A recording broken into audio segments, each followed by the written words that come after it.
9 do Kansas. My bad. It's game time. You would stay ready. That's what you told me. I am ready. I am ready, but I'm watching my Jayhawks play. It's 41-39, half. We up. It's looking good. I mean, it's close. I don't like how close it is, but we prepared. I do not even understand how you have the teams that you have. It's kind of crazy to me. You're all over the place. You're all over the nation with it. Yeah, Kansas, Philadelphia, Houston. Yep. Who else you like? Houston, Houston Rockets, Eagles, Kansas, Miami Hurricanes. Damn, Miami. Yeah, that's all you need to know. What about baseball? I'm actually, when it comes to baseball, I'm actually a Yankee fan. So, You a Stankies fan? It's one of them years, sir. It is what it is, sir. I'm not stressing. It is what it is. When you win so much, it's like, yeah, you let other people win too, sir. Daniel, what up? And your coach just literally won the damn World Series. God damn. What up, Daniel? Right? Because LA, they won, right? They won in baseball. Mm-hmm. What about hockey? I'm not a huge hockey fan. You big enough to have a team, though. Not the only team that I ever really followed was the Red Wings. Detroit. Mm-hmm. No consistency whatsoever. What up, Chaotic? What's good with you? What do you mean smashable? I mean, I guess if you're trying to get that check, then I would assume Wendy is definitely still.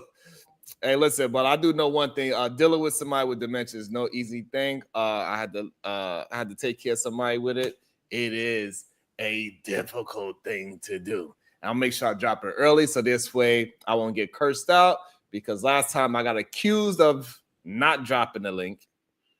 Straight storyteller on me. Just because I have the best take in sports, I get hated on. It is what it is. I have not seen anyone say you've had a good take. I know, because I have the best takes. Almost ever. Right, because my takes are not good. They are the best takes. No, they're horrible. Horrible. Horrible, sir. How about that Milwaukee-Miami game? It was pretty entertaining. I mean, Miami was not winning at all throughout the whole game, and they wound up making it a 1-point game with 1.2 seconds left. Pretty entertaining. NBA just had to do a better job at selling the game so we can actually all watch it together. It was actually a decent game. Why they not? What is wrong with the NBA storytelling this year? What is wrong with them? Like I said the other day, I really think it's contingent upon everything that's going on in Washington. And a lot of the media coverage is surrounding that. And it just makes sense. This was one of the most, I would argue, probably the most scrutinized, watched campaigns in history. So you're saying it's Donald Trump's fault why they can't get the All-Star game correct, and now we got to have a whole new format all over again. We just got adjusted to this new format that they had with Team LeBron versus Team Curry thing that they had going on. I don't understand why they doing this whole the rookies are in the sophomore versus the East and West All-Stars. I think that is crazy to me to do that. I think it's disrespectful to the NBA fans. I think the players owe the fans just to play hard, at least when all of y'all together, because y'all do it in the summertime.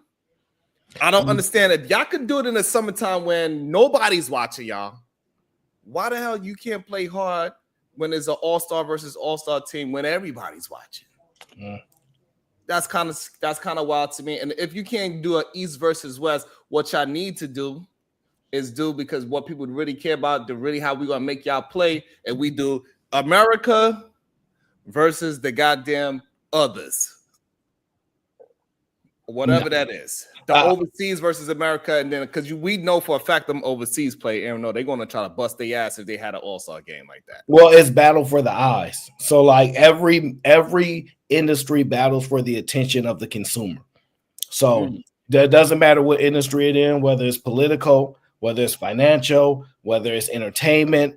Everyone battles for the eyes of the consumer, and the consumers have been directly focused on the political aspects of America lately. They could care less about sports. And I think that's what's just been driving things. I eventually believe there will be a shift. I think the holidays, big games happen, maybe 50-point game, something like that happens when everybody's at home, away from work and all that. That might switch it up. That might help it out.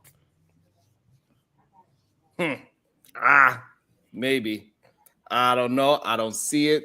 But I'm hoping that you are correct because basketball is one of my favorite sports. I will bust anybody ass. Anybody on YouTube wants some problems, you let me know. I give out problems on that basketball court. Yeah, I hope you got like what they call, they got, what's that icy hot for back aches that you're going to have trying to ball on the court, sir. You past retirement age, sir. You don't get back on no court, sir. Just let it go. Don't even do it. Don't even do it. Don't even do it. We already got somebody that is prepared for the hot seat. We're going to put him in the hot seat. Welcome to the show, because I'm not going to say his first name. Blanco TV. Yo, what's good? What's good, family? What it do with you? How you doing? You got to be careful here, sir. This is the hot seat. We talk sports here. I don't know if you like well-rounded when it comes to sports or not, but it will be tested today. We're going to see. Shout out to Ezekiel, Mr. Meth, with the 199 Super Cigar. We appreciate you. Thank you so much. Make sure y'all all just like Ezekiel. Yeah. So this is what we're going to start off, Mr. Sharon Bracey. I want to start off in the collegiate atmosphere, okay? We got a lot of stuff going on. We got Kansas Duke tonight. Let's go Duke. Come on, man. Like, why is you doing this? Like, you know my Jayhawks is not losing. But I don't want to start there. I want to start with it's been a day. I don't like that laugh. I do not. Yeah, well, it's been a day, okay? Dan Hurley, okay? He is the head coach of the UConn Huskies. They are the defending national champions back to back. Okay. He has been having a meltdown on the court, sir. Goddamn. He lost back-to-back games, 1-2L, unranked team. I don't know if the other team was unranked, but I definitely know this team was unranked. But they was using some of that prime time momentum, and Colorado knocked off UConn. We haven't seen a team get that. That's Shador was playing with them. Shador was playing with them. Nah, Shador don't play that sport yet, but he might as well have been. It was a close game, but the coach almost lost his head. He almost lost his head. I have not seen him that upset outside of the playoffs in a long time. Wow. It was pretty sad. So my question to y'all, and I'll start with Papi Blanco because he's in the hot seat. Do you believe Dan Hurley made a mistake passing up the Lakers' job to pursue another championship in college? Nope. That was the smart idea. That was the smart decision for him. When you get the Lakers job, you usually time is ticking, bro. That's a historic franchise right there. And you got to deliver a championship within 3 or 4 years, bro. Well, if we look back at the past 20, 30 years, what's the longest coach that they have? I'm talking about the Lakers. Maybe Phil Jackson, maybe if you're lucky. You know what I mean? Past that, 3 or 4 years. That's what you got, bros. In college, you get one Duke, Kansas. What would be the other premier? USC. You got to throw them in there. Duke, Kansas, Kentucky. North Villanova. Carolina. Villanova, those are like the premium jobs right there. If you can land those jobs, you got easily a 7-8 year run. Those kids gonna listen to you. When you go to the NBA, the players don't listen to the coach like that. In college, the coaches actually control the whole thing. I mean, that is actually I was surprised that you actually know what you're talking about. That is actually a pretty fair assessment. If you'd have went to the LA Lakers with LeBron James, you'd have had a whole lot of pressure on you, especially dealing with his son as well and minding that out. I don't know if another coach would have been able to handle sending him to the G League the way how JJ Redick was able to handle it for LeBron, because I'm pretty sure they had a long conversation about sending him to the G League, and I still want him to travel with us, but while we at home, he could play all the at-home G League games. But when we on the road, I want him with me, watching me play. You know, that's very sensitive. So I agree with that. I think taking the Lakers game job would have been very dangerous. It's 2-3 years tops. And then it's a 2-year job. So you're saying you believe he couldn't compete at the highest level? Absolutely not. Not on the Lakers. It's too much pressure. We see what happens where a lot of the players themselves, when they go with the LA Lakers, they can't perform. They have some kind of anxiety where they can't perform in front of people. Just because of so much pressure of hitting that 3 ball when LeBron passed you the ball. Can I add a little bit something that I forgot to say? Also, the thing is, the Lakers is not a good roster, bro. The Lakers, are they going to make the playoff? Yes. Probably, you know what I mean, but that's an aging team. You know what I mean. They can play no defense.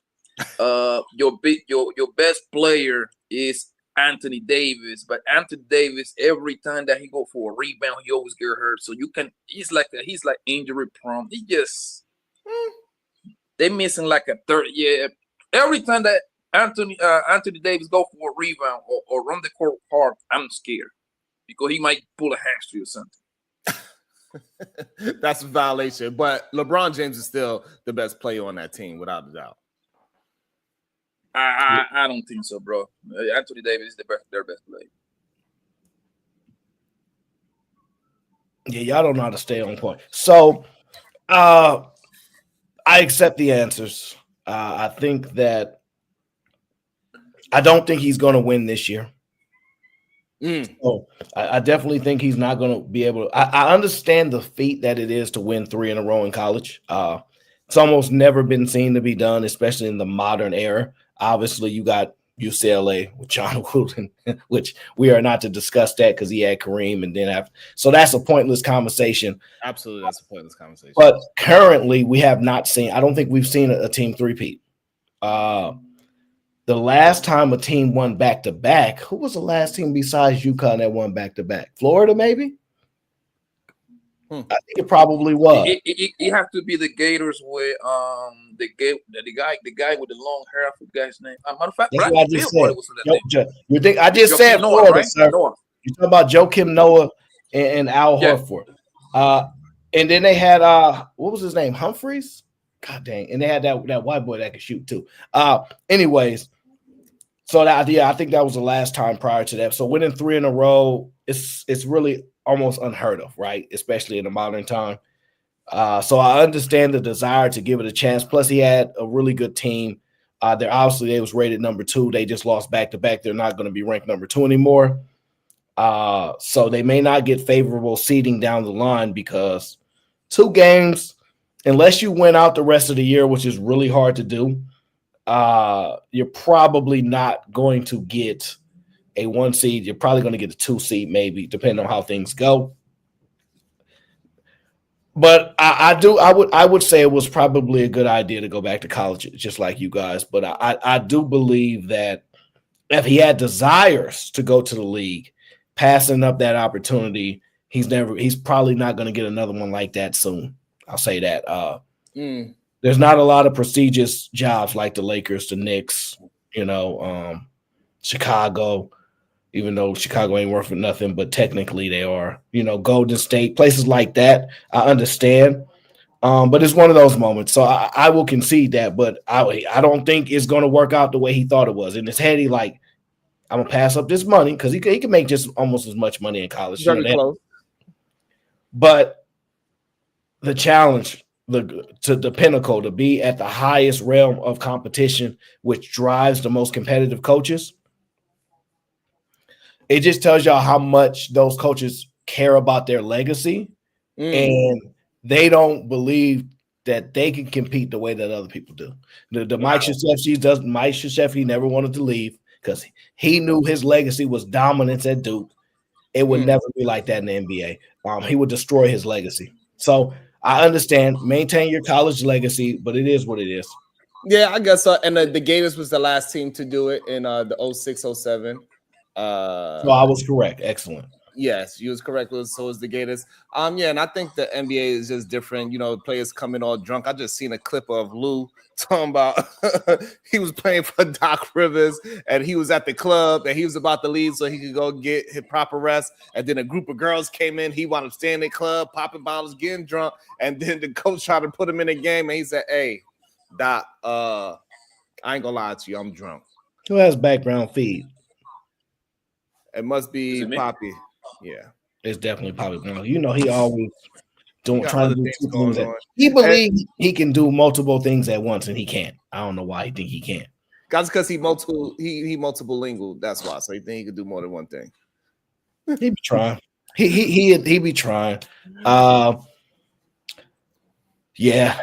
Yeah, and so I think it's just different. And I don't think most if you're already getting it good, you're already making millions of dollars coaching these young boys. It's not as big expectation as it is on the collegiate versus the professional. And hey, if it ain't broke, don't fix it. We have number 1 Kansas tonight playing against number 11 Duke. Let's go Duke! Second half is just beginning, 41-39 Jayhawks. My question to you is, what are your thoughts on the game and who do you think is going to win? I'm going for the Duke because I like their colors better. I like their shade of blue better than Kansas blue. So I'm going with Duke just because I know that's your fan. I'm going to piss you off there and I'm going to find a reason why I'm going to believe in Duke. I don't have the answer yet, but I'm going to find it right now. Go ahead, Poppy Blanco. Who you got? Kansas. Damn. I never liked Duke. The only time I like Duke is when Kyrie Irving played those 12 games, 11 games. However many games he played in Duke. You know what I mean? That's it.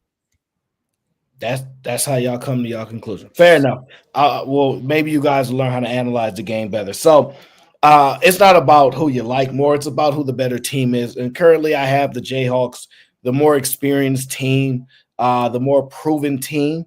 I have to tell you that Duke is probably the biggest team as far as every single player on a roster versus the whole league. They're probably the biggest team. The Jayhawks are the most experienced team. They got multiple seniors, national champions on the actual roster. They got some good transfers that came in. And to me, this is probably one of the best rosters that Bill Self has put together in a very long time. He has people that can finally be – normally Bill Self has a lot of people that are really good defensively and just decent shooters. He actually has people that can – hey, Winchime. He got people that can beat you off the dribble and really finish at the rim. And he has a center that actually is, pretty good in college that can kind of stretch the floor and knows how to play his role. He got – they're just probably the most complete team in college. And you got Cooper Flagg, who's the number 1 rated player coming out of high school. He was on the USA basketball and all that. But the problem is he's young, he's inexperienced, he's in an atmosphere he's never been in before. He's going in places where former number one rated players are on current teams and things like that. So I just don't think they have enough to knock off the Jayhawks, but I do think it'll be a competitive game. Both teams are well coached. I just have Kansas edging it with their level of experience and their depth. Who's their top star in Kansas? Because I know Cooper Flagg, he averaging around like 17. So it's subjective, but most people would pick Hunter, who's a center. He averaging like maybe like 16, 17, 18, 10 boards, something like that. Okay. So I don't think he's the best player. Just like with my eyes on it, watching the game, I think it's Mayo. Mayo has the best, like he handles the ball well. He can shoot the three. Okay. I think it's actually Mayo, but the most important player is the point guard. Okay. I believe in Cooper Flag, and that's why I'm going with Duke. Okay, what you say? He averages 17 points. He's doing very well. He's solid.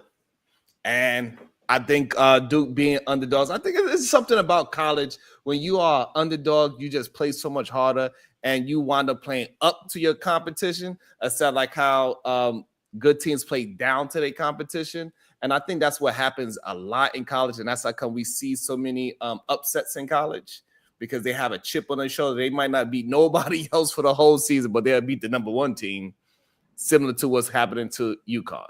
You have an obsession I with do. people playing down in the competition. My brother Ezekiel, the score is 48-42 Kansas, 17 minutes to go in the second half. Let's go, Duke. We can make it back. You have Duke with a steal, passing lane, layup, score 44-48. Correction. Kansas with the steal, score 50-42. My apologies. Okay. The days of Duke beating on people and scaring people, those days are over, bro. Damn. Those days are over. I wouldn't say that. I don't think the days are over. They're still going to be one of the best universities because of prestige. So, their coach is well respected. If you look any players that are in the league right now that are good, they come from Duke. Like, I mean, they got the talent. They're going to be competitive, but I guess the dominance you're talking about with Meister, like his or there, okay, I could kind of understand. That's but what I'm talking about. I do believe it can be rebuilt. Once you lose, because in college, it's funny how it works, because in college, it's all about the coach pretty much, right? The scheme and everything. And then when you get to the NBA, it's all about the player at that point. That's just how it is, right? Mike Krzyzewski, bro, that man, he was the head of the snake. Okay? He used to scare you the way he's king, all his planning. He was, you can honestly say he probably was the best college player, college coach ever, bro. Like, it's between him and the guy from North Carolina. No, it would be John Wooden. Yeah, from UCLA. Yeah. But outside of that would leave. But you have to understand, Roy Williams was at Kansas before he went to North Carolina. And Bill Self replaced him. Okay, it's like this too. Like, we seeing the same thing in the. I mean, I know we're not talking about, but I'm just trying to make a point. When I talk about football, like the same thing with Saban in Alabama. You see what I'm saying?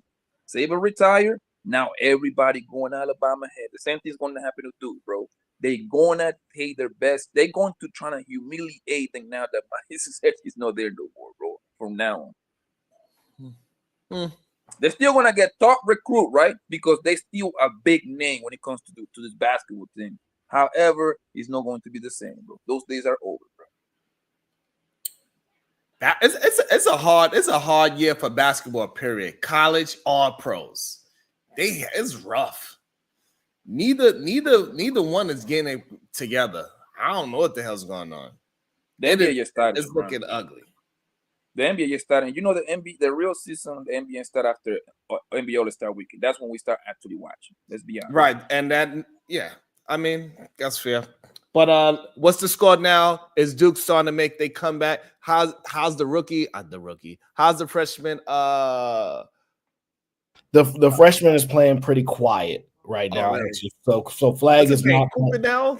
Cooper Flag. He's not playing really well. No, not that. The other freshman, Kunupul or something like that. Talk about that. I'm not gonna say his name. Yeah, it's okay. Okay. Shout out to Sway Producing. He has one of the best takes. He says Kansas is the best program in college. I happen to agree with him. So when you have a nice, smart young brother, it is what it is. You know, he's not in the hot seat getting cooked up today. But that's my little bro. So, he know a little bit of a little bit. You got to make sure. Yeah, I guess that's fair sometimes. Plus, he don't want to miss the game. So I'm sure he got a lot going on there. But yeah, it's gonna be. I can't wait to rewatch the game. I just think Kansas, and when it gets to the last 5 minutes, they're gonna separate the game. I think the younger players are going to break under pressure. That's a very key important component when you talk about professionals. Always at the end of the game. That's when you really see who's the champion, who is not. It's at the end of the game when the coaches make that call. He calls your number. Are you going to be able to execute for the last 2 to 3 minutes of the game? That's what it really comes down to. That's what makes you a professional, and are you just a role player? That's what it really comes down to at the end of the day. I want to get into a little bit of NFL. As you know, the Philadelphia Eagles had a major injury on their defensive line. Brandon Graham, Super Bowl champion Brandon Graham, one of the leaders on the defensive side, one of the better run stoppers and pass rushers in the league. Yeah. Even at his advanced age, he's very, very important to the team. But he has been lost for the season. Damn. What happened to him? I think it was torn triceps. Yeah. Torn triceps. Yeah. That's a crazy injury. Yeah, torn triceps. I'm a little devastated right now. But my question to you is, Mr. Poppy Blanco, as you are in the hot seat, do you believe that this injury is enough to offset the Super Bowl aspiration of the Philadelphia Eagles? Man, this kind of pains me, man. You know what I mean? I'm a Giants, but you know what I mean? I hate the Eagles. Oh, you a Giants fan? Cowboys. Let's go. Thank you so much. Mucho gusto. The Eagles are you see, with football, right? Mr. Graham is like a defensive end. If like an outside linebacker, defensive end type of player, right? That position, what is going to be missed, the one of the most important things is going to be missed from him, it will be his mind. You see what I'm saying? He's a veteran. He's been there. He know how to put all the defensive players in position and everything, right? Because if you look at it, he wasn't playing all the snaps. He's an old player. You know what I mean? So he was possibly playing about 60 to 70% of the snaps, right? So his leadership is going to be missed. He can be replaced, right? The Eagles' defense is not that good. The Eagles, you can run on them. You can run on them. You can run on them. I'm telling you, you can run on them. You're looking at the competition that they have playing way onto the schedule, guys. We want to talk about this in a couple more weeks. Watch. You want to defend your Eagles? Listen, you've been spending too much time with Bad Take Bracy. The Eagles have one of the top-rated defenses in all of football, running and passing. However, you can make the argument that everybody's playing the teams that are in front of them. I don't believe teams can just run all over them. I don't believe they're a dominant run-stopping team. So I'll concede they're better at the pass because of the zone play. Brandon Graham injury hurts them for depth. We already have another defensive end that we gave a lot of money to that just does not play the system well. There was a mistake with that. So there's depth lost there. He's injured as well. So, yes, being able to run the ball is going to be a little bit easier, but there's a guy that they have in the middle. Young guy, Mr. Carter. Hey, Mr. Carter. He's a monster. He's a monster. He's a beast. I like him. Monster. I watch him play, and he's always disruptive. Nobody can block that man. And the only thing that stops him is if his motor runs because he doesn't have the desire. I don't think that's the problem for him. The other guy, his teammate that we drafted out of Georgia, he doesn't have the motor. He doesn't have the type of discipline right now. But we're hopeful maybe he break through. But fair enough. We're going to play the Steelers, I believe, in a couple weeks. We're going to beat them down. And I think we got another game against another team. I can't remember on the top of my head that's top rated. Maybe it's the Ravens. I don't know. But either way, they're going to get beat down too. So, I think the Eagles they're gonna be okay on the defensive side. They run the defense might drop down a little bit. I believe they 7th in running defense, but they number 1 overall in defense this year. So what number? What number? I don't understand. Like you having problems? I couldn't hear you, sir. I was speaking very clear. My microphone says it's okay, so I'm confused about. No, I take the blame. It's my ears. I'm just trying to make sure I hear your full takes, sir, because you be having some of the worst takes. So I want to make sure I properly hear you. What did you say about the Eagles defense? Nobody want to just pay $20 so because you could host, you could mute my take. If you just pay $20, then we could just move forward, and you don't got to hear my take about how good the Philadelphia Eagles are and playing defense. Anybody, it'd be awesome. Hey, you lucky a lot of my people ain't in here tonight because they would have been muted you. You definitely lucky about it. If my people was in here tonight, they would have muted you a long time ago. You just getting lucky. But shout out to the Eagles defense. They are the number 1 ranked defense in the NFL as of right now, close to the Titans. So I mean, that says a lot, right? So the Titans is number 2. But Titans were number 1.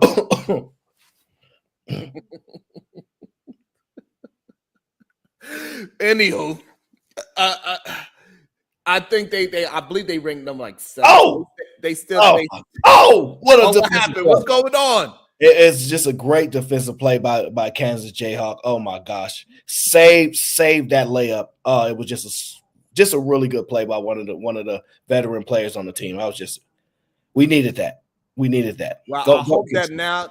What Poppy said, I'm gonna agree with him, and hopefully y'all go from number 7 all the way down to the number 16th in rushing, and everybody just gonna take advantage, especially when y'all play Lamar Jackson and King Henry over there. He's gonna be running through y'all. Pause. Fair enough. I mean I think our defense is gonna still be able to, because it's a pretty solid defense. They fast. They are really fast. Even without the defensive, everybody is fast on it, especially the game that we were just watching that went down on Sunday. I believe that was Sunday night. Yeah, the Rams. Yeah, man, it was really fast, explosive. The offense is really fast, as we see what Saquon did.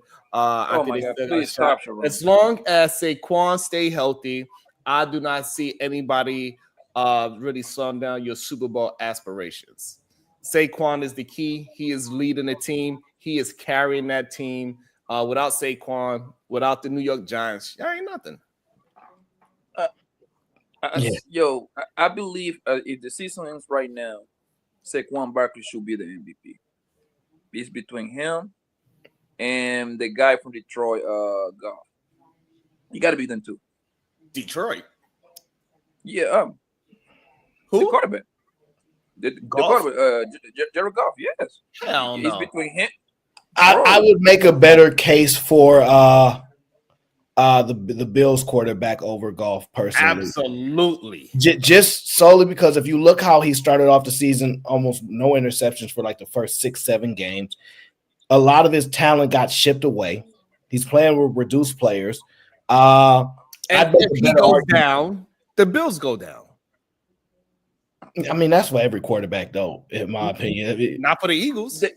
If our quarterback goes down, we in trouble. No, y'all in trouble, but y'all still okay. Y'all still gonna be moving forward. Okay, I mean, the Lions' record got to be what, like 9-2, maybe? Is it 9-2 or 9-1? 9-1. Okay, it's most likely they're gonna end up 15-2, 14-3 at worst, right? Okay. If I am mistaken, the Buffalo already got like about 3 or 4 losses already, right? The numbers that Jared Goff is pulling up, fam. No, they're not. No, they don't have that many losses, sir. Absolutely not. How many Buffalo Bills got? They got to have at least 3. I think they're 9-2 or something like something that. Like that. Yeah, they up there. I think they lost 2 games. I could be wrong, but I only remember they lost 3 games. I mean, it's possible that they did. Okay, but the point is, like, the numbers of Jared Goff, bro, son, they are so. He just had that one bad game that he threw 5 interceptions, and he still found a way. He still found a way to win that game. They 9-2. Yeah, they okay. 9-2. So like I said, okay, cool.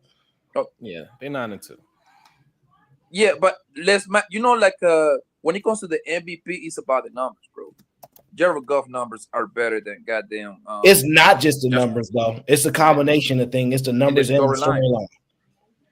It's the numbers and the storyline. Yeah, I hear you. And if we just been completely honest, Jared Goff, what does he lead the league in?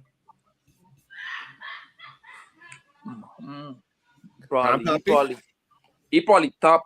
I'm pretty sure he probably top 5 passing, top 5 passing touchdown yards. You know what I mean? I'm pretty sure he's not top 5 in passing yards. I can tell you that. He ain't top 10 in no quarterback anything. He's not top 10. He might be in touchdown passes. I don't think so. Yeah, he's top. I think he's top 10 at least in touchdown passes for sure. Because I know Joe Burrow's up there, number 1 or number 2, and then I'm pretty sure Jared Goff is up in top 10. But that's the only one where I actually see him in the top area. Yeah, and plus, go ahead. Sorry. No, go ahead. You in the hot seat. Go ahead. Do your thing. And the whole storyline. I think Jared Goff would get it before Josh Allen. That would be absolutely. Josh Allen is playing out of his mind, especially after he did to Kansas City. Yeah. It really shows how good he really is and how much he means to the team and how much he can do with the least amount that he have to work with. Jared Goff, he has a lot of things going for his team. Everybody's healthy. He got all of his players. They was already good last year. Not too many pieces moved from Detroit. Josh Allen's going through a lot of changes with his team, and he's still maintaining a 9-2. He's got a record just as good as the Philadelphia Eagles. I will concede. I understand why he would say Jared, because if you have the top record or close to it, and you the top player in your team, so I can see Goff there. I just right now I slightly have, because of the win over the Chiefs, where that's the key win. I don't have a key win for Detroit. Yeah. So that's a slight difference, but it's very close still.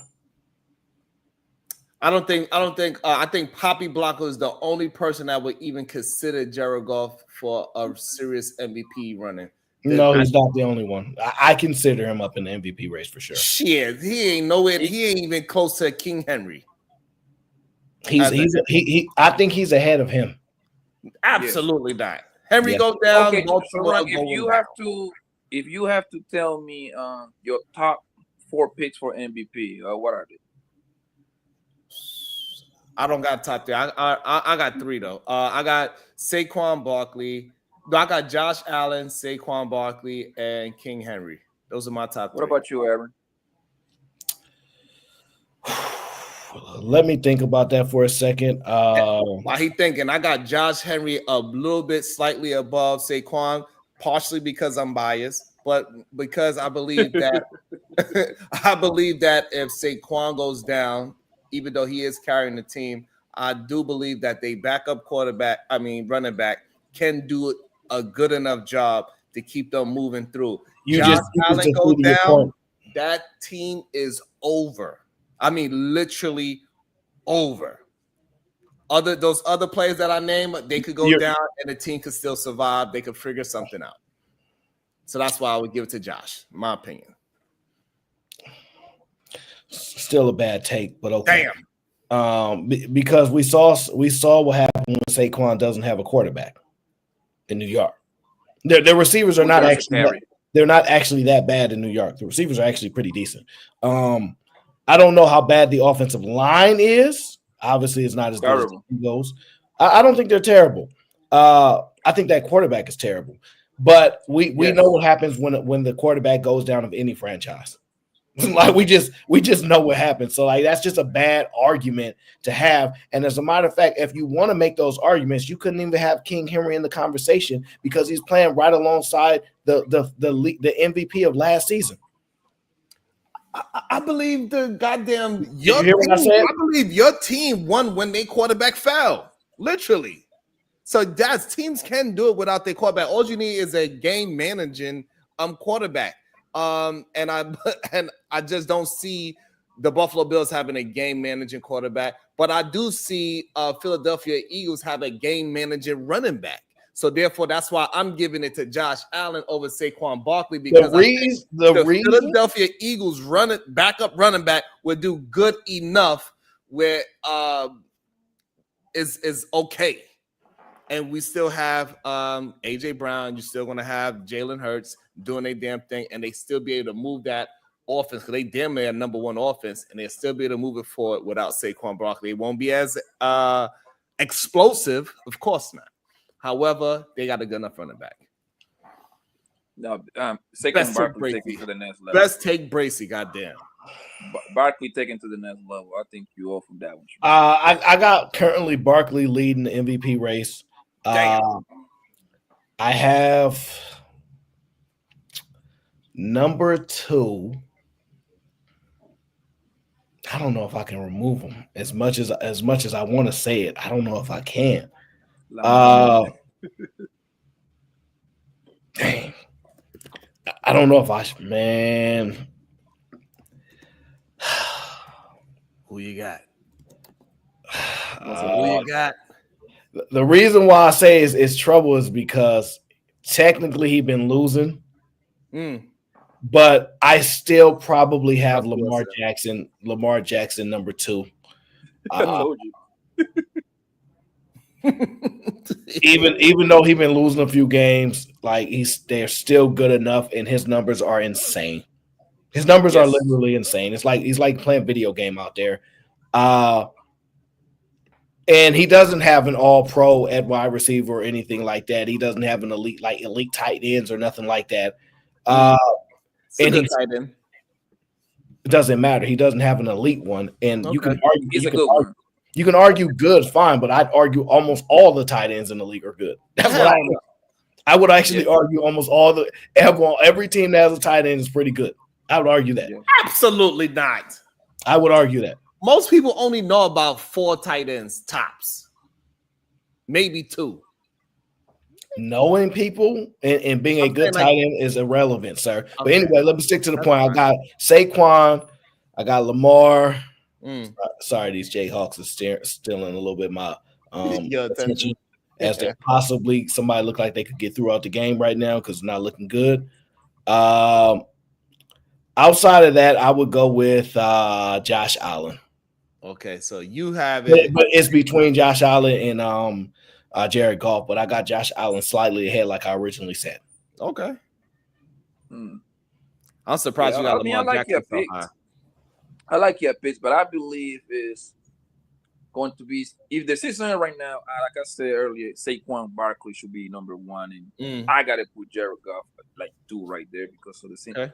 What my man said, I mean, I didn't want to say my man. He used to be my man. He ain't my man anymore. He with the enemy down. Yeah, what he did, what he has done for the Eagles, bro, he just amazing. That man, he just run. Yo, but have you seen how they block for him? Yes, they block. Yo, this man don't even get touched after like 7-8 yards, my nigga. Like, god damn. I mean, to have a 250-yard game is insane. That's insane. He reminds me, you know what he reminds me of, bro? Adrian Peterson, the way he playing this year. I'm talking about the way he run this season. Oh my gosh, this is bad. What happened? Kansas City Duke update. Go ahead. What happened? You have official review. Kansas Jayhawk player looked like he intentionally hit the head area of the Duke player while on the ground intentionally. He could get disqualified. If he gets disqualified, it will change the trajectory of this whole game, as the score is 57-55 with 10 minutes to go. If he gets a flagrant 1, they'll be okay. If he gets thrown out the game, I don't think they'll be able to win without him, to be honest with you. That'd be crazy. So the officials have the ability to change the whole trajectory of the game right now. Either. Do you think it was a hard enough foul to get kicked out? It wasn't hard enough, but it was definitely, to me, blatant. And it was emotional. Hey. It's like the other guy undercutted him. And he fell to the ground. don't the Eagles and the Ravens playing like in the next couple of weeks or something? Yes. Soon. Yeah. You're gonna see those Ravens get beat by the Eagles real soon. Yep. That's Let's going go to be Ravens. a statement game right who, there. Poppy Blanco, you know who I'm rooting for. Well, of course, you're going for the Ravens. Absolutely. All I know, man, listen, man, we're going for the top 2 draft pick, man. That's all we going for. You got Danny DeVito at quarterback? Hey, stop. You ain't got to worry about top 2. You get number 1. We might as well bring back Eli Manning at 75 years old back, man. I'd be okay with that. It's that bad. Okay, let me get to my next segment. Aaron Rodgers. Aaron Rodgers was on the Pat McAfee podcast. For some reason, I don't know if they have an agreement or hold on. I'm trying to figure out what the verdict is. Hold on 1 second. It's not good. It's not good. They clapping their hands. Hold on. I'll be right back. Hold on. Give me 1 second. So the question he was going to ask. So, Poppy Blanco, you in the hot seat. Aaron Rodgers want to continue his NFL quarterbacking with the Jets. This is what Aaron Rodgers want to do. With them firing the coach, firing the general manager, the owner of the Jets, he's saying that he want them to bench Aaron Rodgers. Do you think it's a good idea for the Jets to continue? They ejected him with a flagrant 2. I knew they was going to do it. That went from 1 to a 2 and ejected him. That is amazing. They just changed the whole trajectory of the game. Your team better figure it out. Your team better figure it out. You got to hold those emotions together. That's what happens with these young players, man. The emotions be high. I wonder if we could play the sound. No. Absolutely not even the sound. Yeah, they don't play about their material, sir. Yes. I knew he was gonna get booted when I saw the replay. Now it's gonna be interesting because he is 7 feet tall. He's a matchup nightmare, and this is a marquee game. And you don't. It wasn't enough of a strike to warrant an ejection. But it was to the head area, but it was like a tap, like get your hands off me. Like it wasn't a strike or anything like that. Okay. It didn't warrant an ejection in my estimation, but I kind of had a feeling that they would do it just because they wanted to change the trajectory of the game. So you saying the fix is in. You saying they actually want to make the game a little bit tighter, and so they pushed out their star player. Yeah, because I don't think they would have been able to beat him with him in the game. Now it becomes uberly competitive. So, but who put the fix in? NCAA or the refs? It always comes down to whoever wants to, make money. Damn. But that is a huge call. A huge call. You literally can take an undefeated season away in the middle of the game. That's a horrible call by those refs. Horrible. It's crazy. That's why I'm afraid to bet college. Definitely was a flagrant 1 easily, though. Definitely. Crazy. But you gotta hold your temper. You have to, especially when it's national games.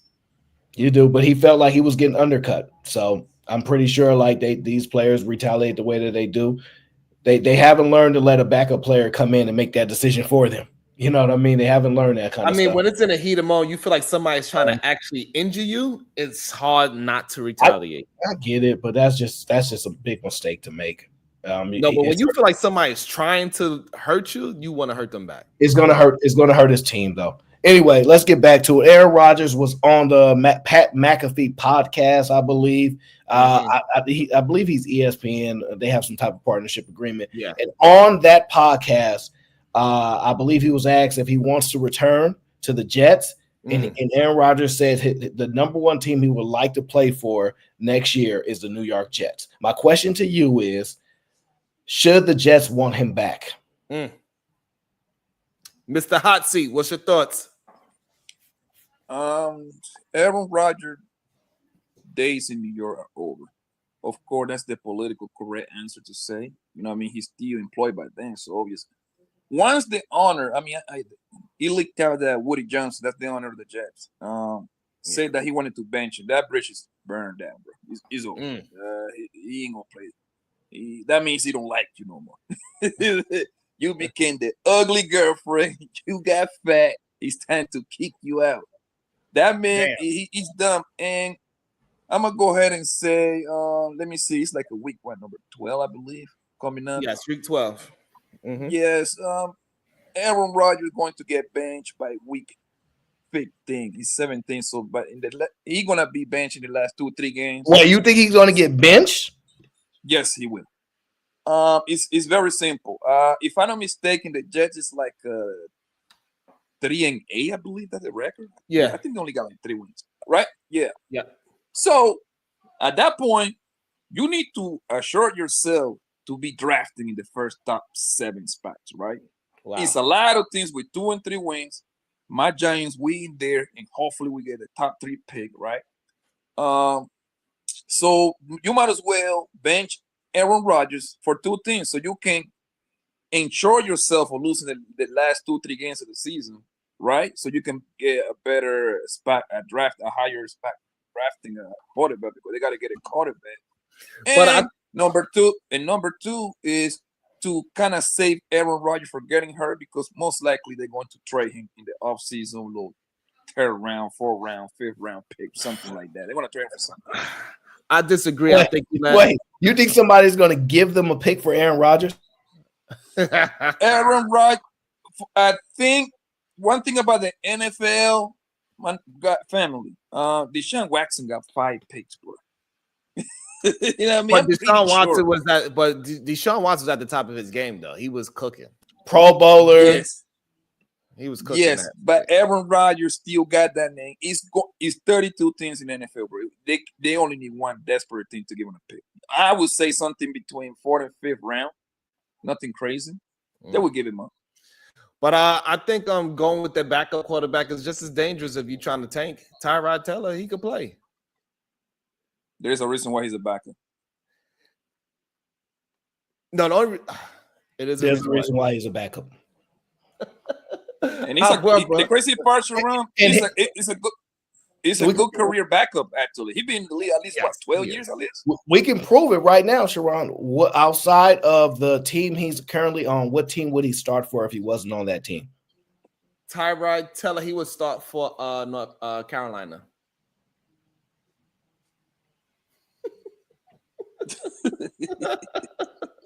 He could start for Carolina. He could possibly even he might not the take, Giants. Well, he had no choice. They playing goddamn DeVito, so the Penguins, brother. Yes, they'll definitely have him start right now. And he looked good in the. I actually like how he looked in the Giants uniform. But I think the Jets. I think the Jets should let Aaron Rodgers play next year. In my opinion, I think you should really. That would be the year when you could really see what he could do. To be honest, this year I think if anybody had an expectation of his first year playing with the Jets to be good, is insane. Everybody knows anybody that goes to a new team, it takes him at least a year. Sad to say, his first year he got. Is that true? You really believe that? No. So all your takes in the world, you believe what you're saying right now? It takes you at least a year. Say it with your chest in. No, I will not say it with my chest because I already know where you're going with it. However, you know what? However, majority takes away. Majority of people gotta be with a team for at least 2 years before they win a championship, as usually doesn't happen in the first year. What's your example? Because you just randomly saying a majority. Like what marquee quarterback went to another team and it took him 2 years to win? Peyton Manning. Tom Brady did it too. Tom Brady won in year 1. Yeah, he won in year 1. But Peyton Manning, his second year, that's when they won the chip. What did he do his first year? Barely nothing. He had, he was like he couldn't throw past 5 yards. No, that's not what happened his first year. That's not true. He went to the Super Bowl. Yeah, did he win? When he went to the Broncos, he actually threw 50 touchdowns. He won the first year? Yeah, he went to the Super Bowl. He got demolished by the Seahawks. No, but did he win the first Thank year? you. No. He went I to the just Super asked a Bowl, question. sir. I just want to know, did he win his first year? We ain't talking about winning the Super That's Bowl. what I'm talking about. Winning the No, because if your expectations of Aaron Rodgers is to win a Super Bowl.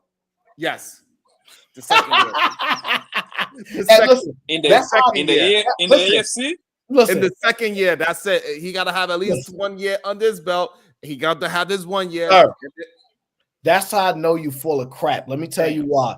If he was projected to win a Super Bowl, he would be in Green Bay. If he was still that good, he would have never been able to leave Green Bay, sir. I hate to tell you, the reason Tom was gone because they're like, man, we don't think Tom can still do it like the way he used to. And that's why he was gone. The reason Aaron Rodgers is going out of Green Bay because we don't think he can still do it like he used to. No, that's not the reason why Aaron left. No, Aaron left because he didn't like how they did Devontae. He's like, no. Oh. Yeah, I don't know. I believe the main reason that Aaron Rodgers left Green Bay, bro, is money, bro. They had that young bull coming up. It was contract year. They needed to know what they had on him. On Jordan Love. Yo, you have to drop off how much he got paid this offseason? 260 mils? They have to see it. They have to see it. Your body can play. He got the bag, Aaron. Look it up. He got the bag, man. Oh, I miss who you talking about. Who? Jordan Love. So they have to make. Yeah. Jordan got paid. Yeah. Jordan got paid. I like Jordan Love. Yeah, he actually liked. He liked Jordan Love. Yeah, me too. I like him too. Yeah. I don't. Is it because he's mixed?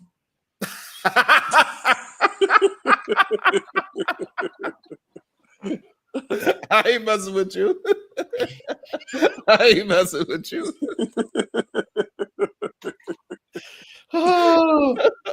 Oh man. Oh, that was funny. That was good. Oh man. Yeah, I me personally, if I was the Jets, I wouldn't want him back. Wow. Me neither. I think it's time to move on. He's proven he's not the culture changer that you typically need a quarterback to be. In most scenarios, he has too big of an ego. He has too big of an aura for him just to chill out and just play his role and pass the ball and shut up like just a serviceable quarterback. He's still too loud for that, and he's not a culture changer in a positive way. And his talent no longer supersedes that lack of ability. So because of that, I think the Jets are in a better position to walk away, take their L's, get a quarterback in the draft, start over, and forget that they ever had Aaron Rodgers on the team, sir. Wow. Yeah, I agree with you, Aaron. 100%. I mean, that's a tough one for me. I don't know. It depends on what picks they get. I think it depends on a lot of things. If you cannot get a decent quarterback, what you're going to do? If you can't get a good quarterback, a good young quarterback, a good prospect quarterback, you're going to have to, if you cut Aaron, you're going to have to believe in Tyrod Taylor for the meantime. Because who you going to go out and chase? Sam Darnold again? The formula, if Brock Purdy? If you pay attention to the NFL, bro, the fastest path for you to win a championship is when you get a quarterback in the draft. You have to hit on the drafting a quarterback, right? Right. And according to him, Poppy, according to him, Tyrod Taylor should be the quarterback. Absolutely not. According to me, no. The best way is to hit in the draft, right? Get a young bull, right? Ready to play, to come and play and win you the chip in the first 3 years before he get them balloon payments. So here's the problem. And the Jets, hold on one second. Here's the problem, Poppy. No, hold on. Let me finish so you can understand where I'm going. And the Jets are built to kind of win right now. They're going to have Devontae Adams on one side and Garrett in the other side. That's a nice wide receiver right there, bro, right? If you can bring a quarterback good enough to slang that ball, bro, they can. I'm not going to say they're going to win right away, but they can build up from that with the rookie guy because they still got two great wideouts. That's like a great help for a rookie quarterback right there. Make his life easier because Usually, when a guy get drafted that high, they end up in a terrible thing. Right. Super ugly thing. So my only problem is that I don't know if they're gonna be able to have a draft pick so high where they could get a decent quarterback that is just gonna be out the water better than Aaron Rodgers and Tyrod Taylor. I just don't see that. They're going to get some decent draft picks, most likely. Carolina's going to get the number one, most likely. Who else? The Colts. They'll probably get number one and number two as well. They in the hunt for that as well. Got like 2 wins. Right. You know what I'm saying? So like I just don't think Jacksonville. I mean, I don't think the Jets is going to be high enough to be looking at a quarterback this year. In my opinion, I don't think so. No, Dallas might even have a better chance. They're going to be picking top 10. So Sharon Bracey, remember we were talking about quarterbacks in college for Heisman, right? Correct. I know 2 of them are available. I don't know about the other one. So, you know what I'm saying? I don't know about the other player. So now, if the Jets have an opportunity to get one of those 2, then yeah. Then I would say, okay, you could get rid of Aaron Rodgers. But that's the only way, in my opinion. I don't see no other path. I don't think.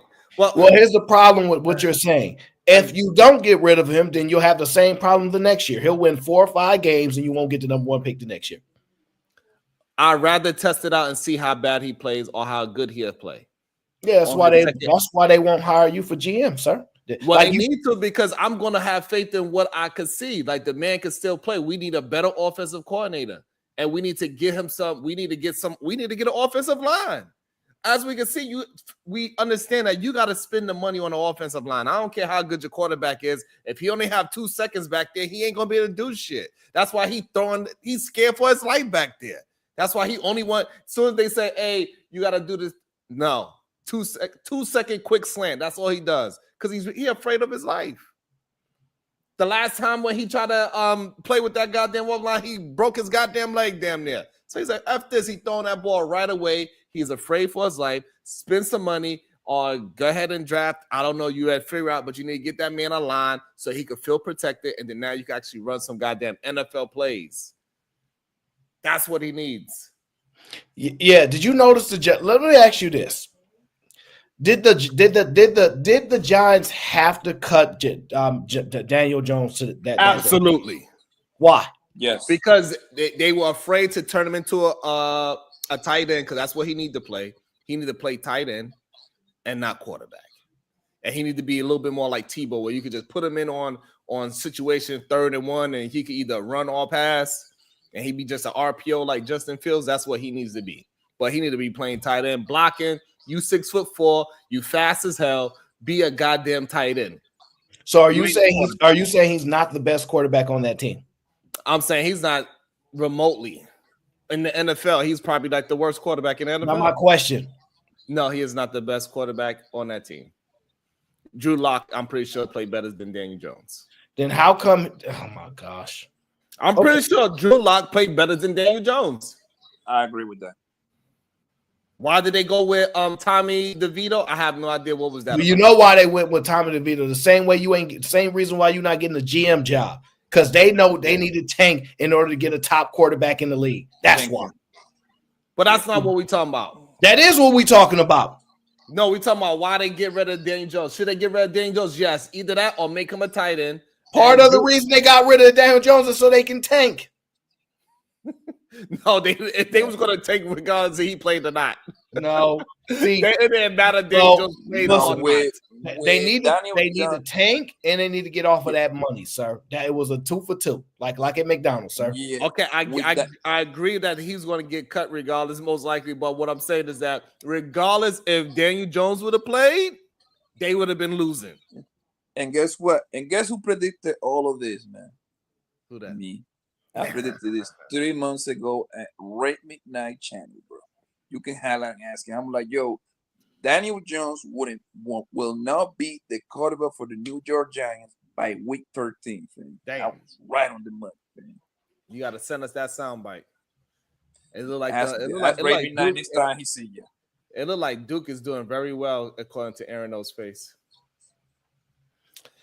No, the game is close. Unfortunately, it's glaring how much of a difference it is when the guy's not in the game. But I do believe there's enough leadership on the team to overcome it. It's just going to be really hard, and somebody has to step up and make a crucial 3-pointer to get some breathing room. That's it. Mayo has to step up. Store has to step up. Somebody has to hit a crucial 3-pointer to get some breathing room, and that's about it. They're getting phenomenal offensive rebounds right now. Like, it's phenomenal. But the breathing room we just cannot get right now. I've told you when you play up to your competition is different. I keep trying to told you that, but that's because I play competitively. You watch competitively. It's different. You play competitively? Yes, that's what I was attempting to say. Yes. Oh, you mean you played the game competitively? Yes. Oh, I mean, listen, sir, I ain't mad at you, sir. Yeah, hey, look, everybody in New York was going to the league.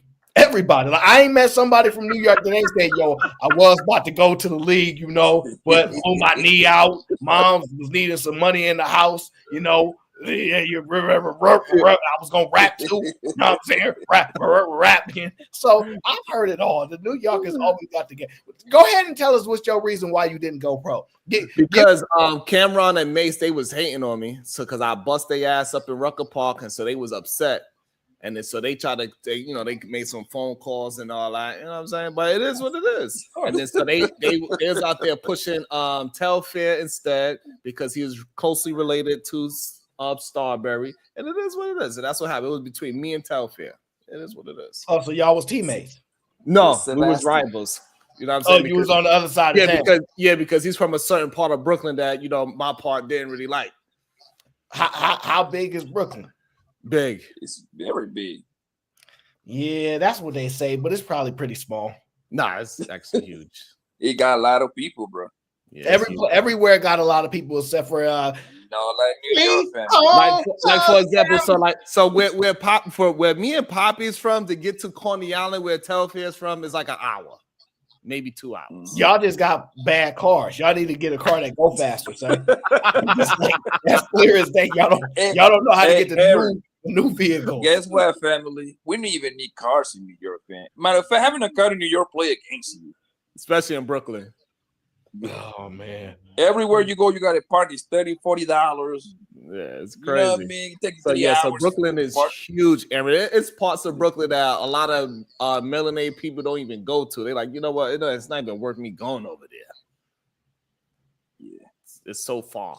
Yeah, but that was the smart move for the Giants to do, to completely release that man, because now they can tank in peace now. You know what I mean? You ain't going to have reporters and people writing, oh, what you ain't playing Daniel Jones? You paying him $45 million per year. Like, no, he ain't here. So how the fuck we going to play?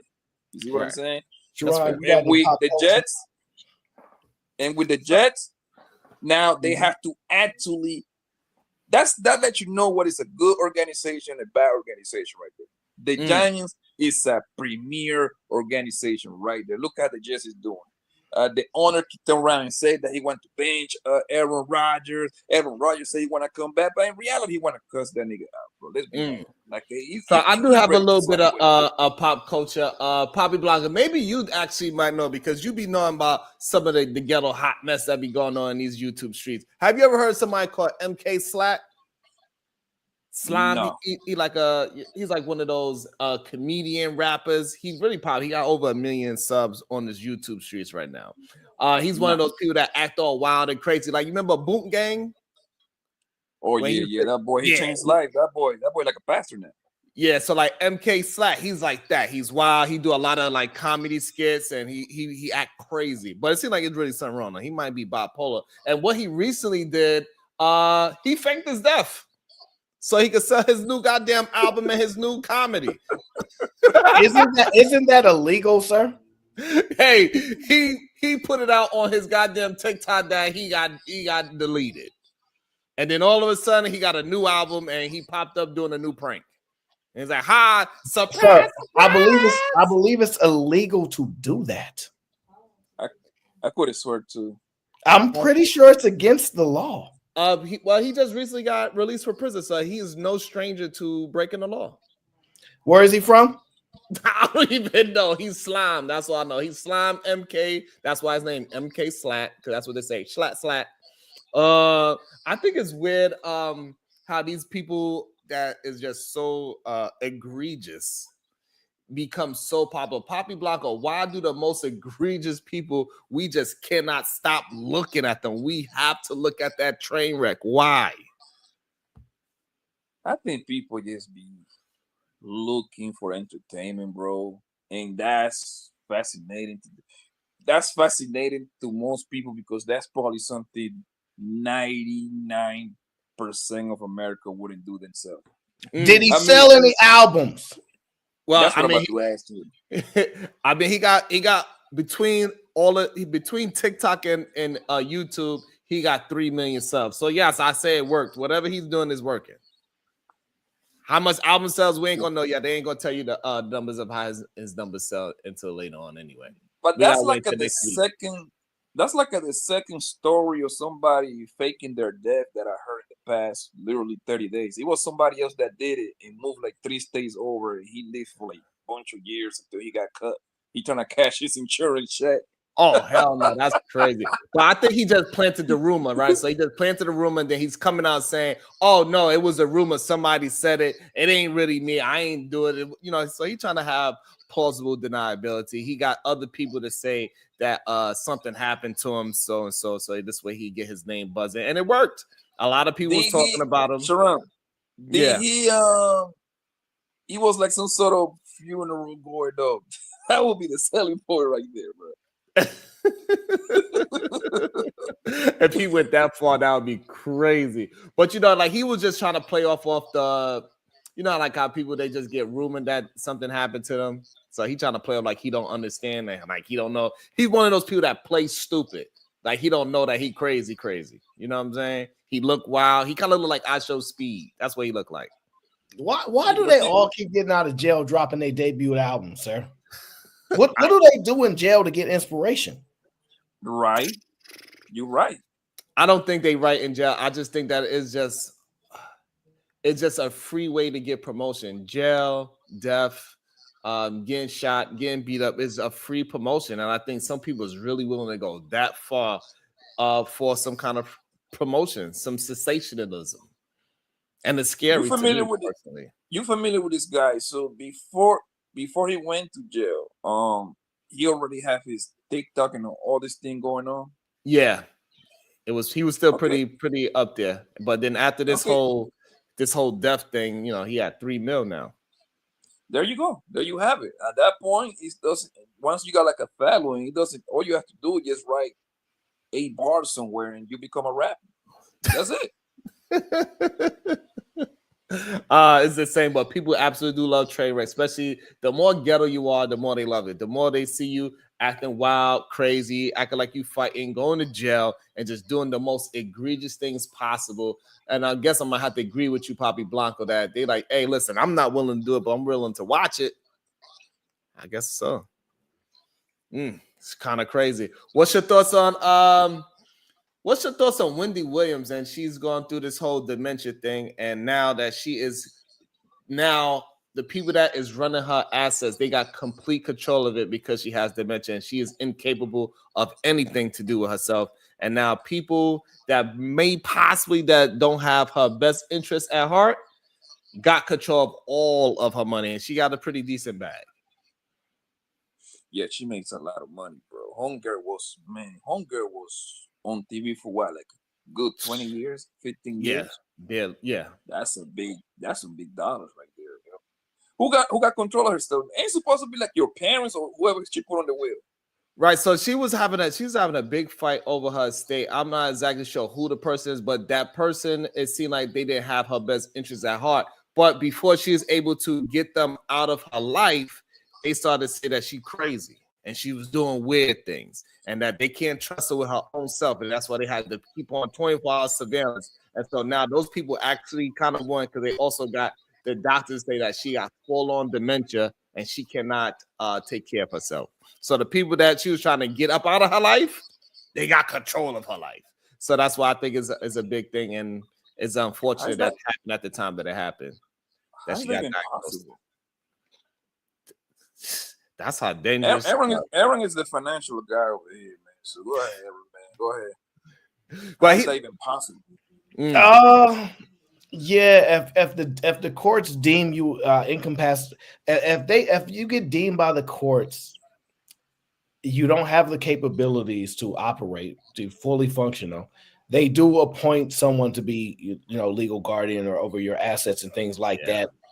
There's a legal process for it. I don't know if they already had somebody on file or something like that before. I don't know.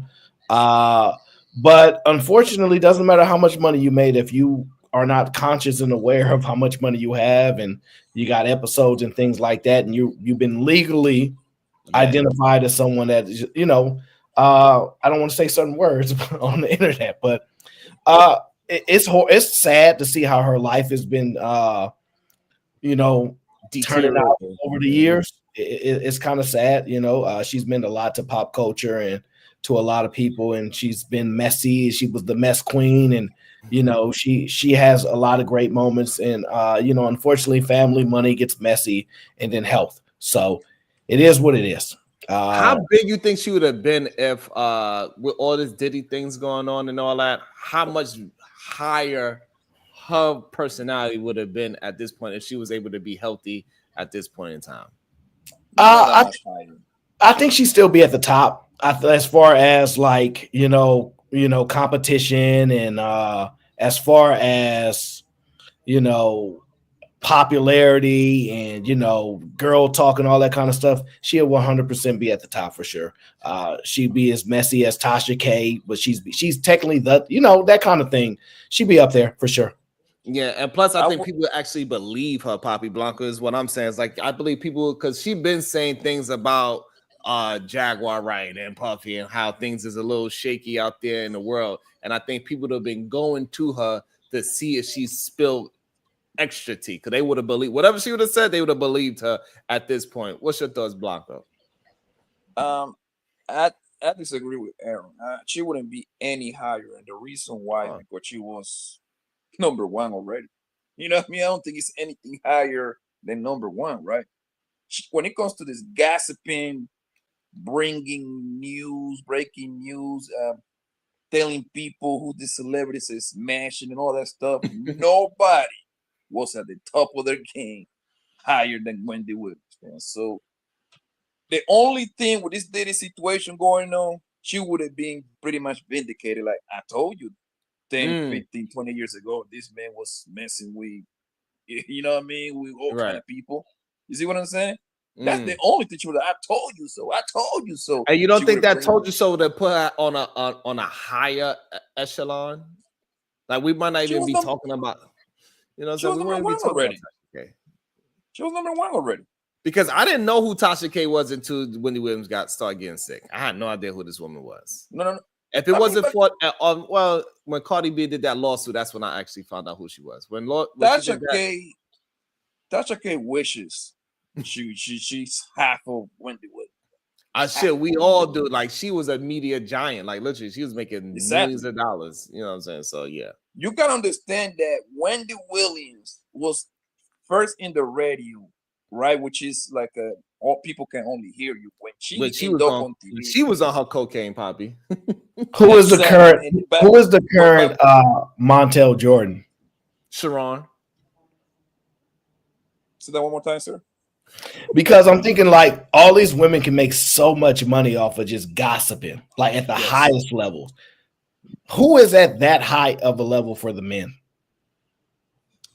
I would have to say, and I wouldn't even call him a gossiper. It would be Charlamagne the guy, maybe the closest guy gossiping. Yeah, that's a good.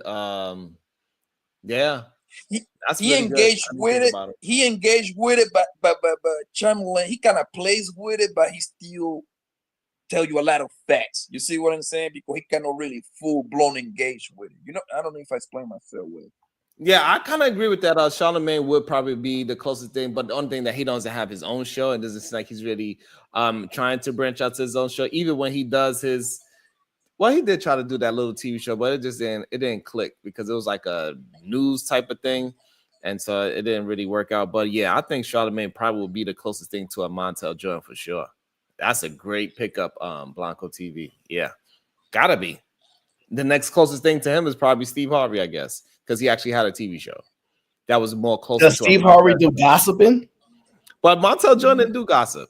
I'm not saying he did, but I'm trying to No. think of the only people that had a show. You know what I mean? And I'd argue, I don't know if his show was catered towards men or women. So that's why I was trying to get a understand. I don't know. I don't watch that crap. Yeah, I believe Steve Harvey still was catered because he did a device at the end of his show, stuff like that. I've seen like small clips of his advice, and most of the people I've seen in his audience would seem like it was women. So I would say Steve Harvey's probably the closest thing to Montel Jordan. I wouldn't put Steve Harvey in there. Steve Harvey more like a serious kind of guy.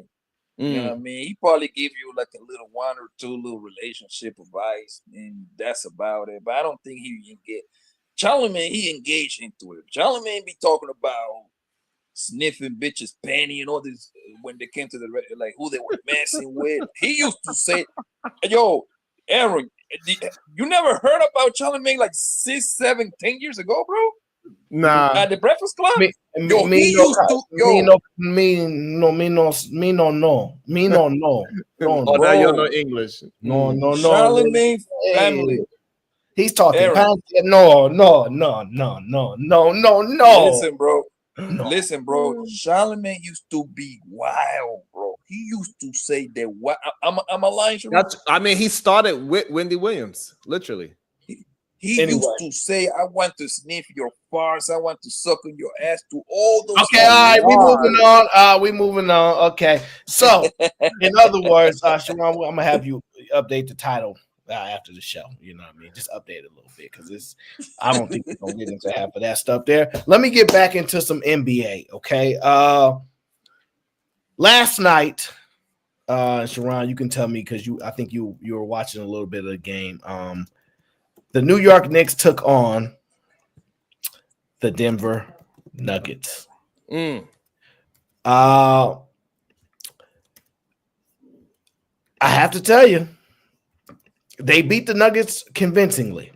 Absolutely. 145-118. OG and Anunoby, or Nobi, depending on how you want to say it, had 40 points. Okay, Karl Anthony Towns had 30 points, 15 boards. Jalen Brunson, 23 points, 17 assists. Okay, for Denver, they were trying to compete. You had Nikola, Mr. MVP himself, 22 points, 7 rebounds, 7 assists. But Jamal Murray had a quiet 20. Michael Porter, 18. They did the regular thing off the bench. Russell Westbrook had 27 points. Still got destroyed. Does the New York Knicks beating Denver the way they did so handily, is that proof enough that the Denver Nuggets just don't have enough to get it done this year? They definitely don't have enough to get it done against the East Coast. That is for sure. Anybody on the East, whether that's going to be the Knicks, the Cavaliers, or are you bad? You didn't start no asinine conversation. Or the Celtics. Oh my God! Denver Nuggets do not have enough to go against the East Coast. They might have it. For some reason, they have the Lakers numbers. Golden State, we're gonna find out, and we're gonna see it. And I think Dallas, they're gonna have they might cook them up again this year as well. But I do not believe the Denver Nuggets, even though they have an MVP caliber player and the way how his numbers are looking, he's going to lead everybody in every goddamn situation, where that's going to be points, rebounds, and assists. He's going to have an MVP year, but their team is not going to do well at all. I do not see it happening for the Denver Nuggets at all. Jokic is great. He's boring to watch. Nobody cares. So the NBA not even trying to write a story for him, even though he's having a phenomenal year for numbers. They don't have enough. And the Knicks is on the way up. They starting to gel together. And if they could keep this core team to just keep on playing unselfish and they just want each other to just play, whoever got the hot hand is going to ball out. Hey, the Knicks got a good shot of busting the Cavaliers and give the Boston Celtics a problem. So no, the Denver Nuggets do not have a chance this year. Okay. Fair enough. What say you, Papi Blanco? Denver, yeah, they I think their little 2-3 year run is over, bro. Ooh. And they actually made their problems even bigger because this offseason they signed Aaron Gordon. They gave him like $140 million. Okay, so okay, they gave him an extension. I was gonna say he was already on the team. Okay, they gave him an extension. Gotcha. They gave him an extension, bro. Aaron Gordon is a good player. I don't know if I would have gave him all of that, man. You kind of have to pay him. I mean, he's serviceable. He's a finisher at the rim. He's a legit player in the league, and that's what they're getting paid these days. I hate to tell you, that's what they get paid these days.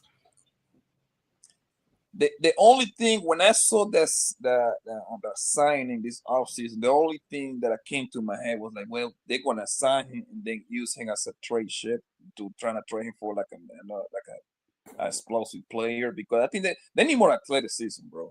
They need more athleticism. What was the name of their point guard? I like him a lot. The point Jamal guard, Murray. Yeah, Murray, right? Yeah, Jamal Murray. He Murray played for some reason, Kentucky, but he is from Canada. Yeah, for some reason, like Murray, he don't play with a full motor every game, bro. He pick and choose, right? So no, the problem with Murray, Blanco, is that Murray is the assessment that he's supposed to have with Aaron. Oh, he has the wrong assessment with Donovan Mitchell, and I think he get them two mixed up, because Murray is the one that is too small to be playing in the NBA at his position on the West Coast, not Donovan Mitchell. And that's the problem that Denver's having, is Murray was supposed to be the number 2 guy, and he did it in the bubble, and after that, he never did it again. Man, I hate that you don't know nothing about basketball. I really, really do. It's almost pathetic. At least you know the rules and regulations. I can always depend on you to tell me, hey, no, this standing, they got this rule in North Carolina and all these type of things. But when it comes down to basketball, you know absolutely nothing. If you want to keep trying to put your horrible take in on Donovan Mitchell and make the comparison, one, Donovan Mitchell is the best player on the team. That's why they can't win. The comparison is not correct, because Jamal Murray is not the best player on his team, so they can win with him as being the second player. Plus, he's already a champion. Donovan Mitchell can't even sniff the championship game. Try again, sir. Yeah, I believe the New York Knicks would beat the shit out of Cleveland, bro. Cleveland, yes, you know what I mean? Yes, this good field story, you know what I mean? Good for them, but playoff time, if it is a series between New York Knicks and Cleveland, we easily handle them up 4-2. Absolutely. And Aaron O just mad. Hey, Blanco T, Aaron O is just upset because the Brooklyn Nets cooked up the San Francisco Warriors. The town. I'm not a Warriors fan, but I hate to tell you, the Warriors got like 4 championships, sir. Like, to sit there and talk about the Knicks, who ain't sniffed a championship since before you was in the incubator. Like, ain't nothing to talk about, sir. You gotta stop this. This is just getting embarrassing. Blanco heard the new song, Go New York, Go New York, Go. We had Dougie Fresh up in that joint. Where's Dougie Fresh from? Right. The Bronx. Hey, it's a good vibe going on in New York, man. I'll be in the city in 3 weeks. I'd be happy too if I had aspirations for a possibility in life. But let me tell you a secret. They had possibilities back in the day. Oh, remember they had Latrell Sprewell? Damn. So like, it was a whole lot of stuff that's going on. Allen Houston. Allen Houston. Damn. Patrick Ewing. Larry Johnson. Hey, Carmelo Amari. Aaron, listen, man. It was goddamn Jordan that stopped our dreams. No, it was Johnson. It was. All right, look, this ain't for y'all. It was bad coaching. It was goddamn. They should have put damn John Starks on a damn bench. This ain't for y'all to cry and whine about how y'all feelings is hurt because y'all ain't champions. Okay, we ain't here for that. Okay, all right, we got a show to run. Okay, let me wrap this show up. Okay, next question. Okay, let me get into my next save. The Milwaukee Bucks played tonight. Okay, they played. They had cup play against Miami. Yes. Yeah, against Miami. You the cup expert. You know how that break down the rules and stuff like that. Remember I told you the regulation guy? Excellent work. So Milwaukee knocked off the Miami Heat. A very close game. My question to you guys is, do you believe after the struggling start of being like 2 for 7 to start the season for Milwaukee. They've run a couple games in a row off. They're on a better track. Do you believe Milwaukee has officially turned their season around? Go ahead, Blanco. I got my thoughts. Because if I'm not mistaken, their third best player, Middleton, he just started playing recently too. He still didn't play yet this year. He's still scared. Even though he's still medically excused that he is cleared to play, but he said he ain't ready. Him himself said it. Him scared. Yeah, well, it's the beginning of the season. Milwaukee is a top 4 thing in the East easily when they healthy, right? Okay. They still got Damian Lillard, but the thing with Lillard, he don't play no defense, so they kind of lose a lag in the defensive side of the ball. It's a long season, bro. When the season is over, the Milwaukee Bucks will be at the very worst 4th seed in the East. Bro. Damn, I think it's over for the Milwaukee Bucks. I think Giannis need to figure out a way to get himself into a major city so he could really turn it up and get his name out there, so he could take the crown from LeBron James. That's the only way he's going to be able to take it, because he has all the skill set in the world, and he could be the first international player to actually take the crown from America. But he got to get out of that town. That's the only way it's going to happen, because they don't want to give it to Joel Embiid because he got a nasty attitude. And Dame Lillard is just showing and proving that he is what people going to attack. So if they do get into that playoff situation, like Blanco's saying, they most likely are going to at least make it to the playoffs. And everybody's going to attack Dame Lillard. They're going to take him out the game, because Doc Rivers is a smart enough coach to at least say, hey, you cannot hurt us on the defensive side. So therefore, he's also going to hurt you on the offensive side, because you can't play him. You're going to have to put him on a bench, because they're going to exploit him if any coach that's going against him in the playoffs is smart. You got to exploit his defense, so this way you get his offense off the court. So you got to expose him, get him off the goddamn court, get his ass on the bench as much as possible, and therefore you could take away his scoring skill set, because he is a lethal scorer, and that's how you beat the Bucks right now. And then you could just double team Giannis. Simple. So are you going to answer the question, or are you just going to talk about how you like the Cavaliers better? I'm saying Milwaukee is a wrap. They did not turn their season over. They are not going to go anywhere. They're going to make, like Blanco said, they're going to be top 5 by the end of the season, because it ain't that many, unless I guess Orlando figure out, or Atlanta stop being injury prone.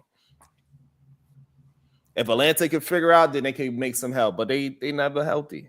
The whole NBA ain't healthy, to be honest. However, no. With Doc Rivers, he's not been a proven good coach to get past first and second round like that, even though he won the championship. But he just doesn't have it. And then with Dame Lillard not being defense, and Doc Rivers is a defensive guy, it ain't going to work out for him. They ain't going to gel together. It's a wrap. And Jamal Murray need to figure it out as well, because Jamal Murray and Dame Lillard is in the same goddamn boat. They both playing horrible, in my opinion. We're not even saying Dame time. We thought Milwaukee was going to be dominant in the East with those 3 players. And then Middleton being scared of his injury, it's a wrap.